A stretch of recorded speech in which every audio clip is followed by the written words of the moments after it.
Ito, alam nyo ba ito? Tawa-tawa tawag dito. So kukuha tayo nito kasi maglaga tayo para tawag nito, mabisa ito panggamot sa mga trangkaso kasi nagtrangkaso. And then ito huya-uya sa Ilonggo ni huya-uya ni siya.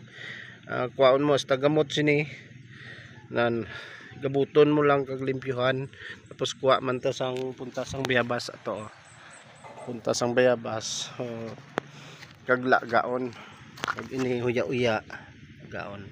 So epektibo na nga bulong sa trangkaso. So matapos naton limpyuhan ang punta ka bayabas, huya-uya kag tawa-tawa, amo na ning resulta niya guys. Ito nakakuha na tayo ng kanyang duga. Para ang mukha niya parang tsa. Daw tsa ng itsura niya. So kay nagatrangkaso man ta, aga pa ta nagpailot kag tawag sini. Mainom kita sini kay para maayo kita. Di ba? Amo ni siya. Kung nagatrangkaso ka mo, inumun nyo ni mga duwa lang kabaso inyo lagaon na. Kag anak tested gina siya. Ari na.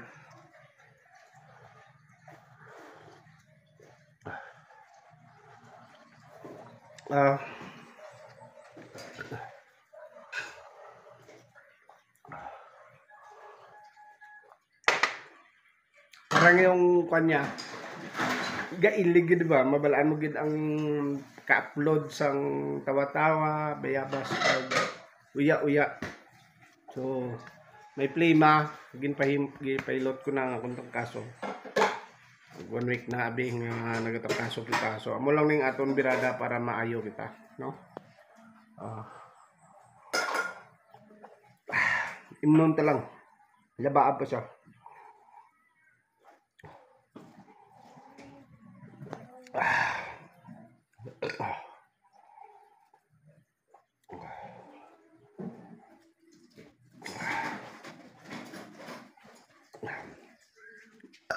Ano ba?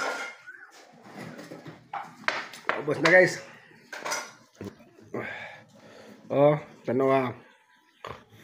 Lutak blend. Kasi ko nang ako na.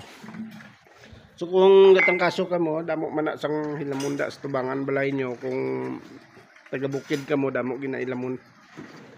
So gabuton nyo lang kag mamulot-mulot lang ka mo daw gabuton nyo lang. So makapaayo na sang inyong trangkaso. Yan. Kung epektibo na guys, try nyo lang. Kuha lang kayo ng tawa-tawa, talbos ng bayabas at saka yung huya-uya nga ginatawag sa Ilonggo. Sa gulo nyo as tagamot niya, punta ka bayabas kag ang tawa-tawa kag ang huya-uya as tagamot sinalimpyan nyo lang kag ilagaon. 2 ka baso nga tubig. Try nyo kung maglagnat ka, may epektibo na isa. So unang akong ma-tips sa inyo.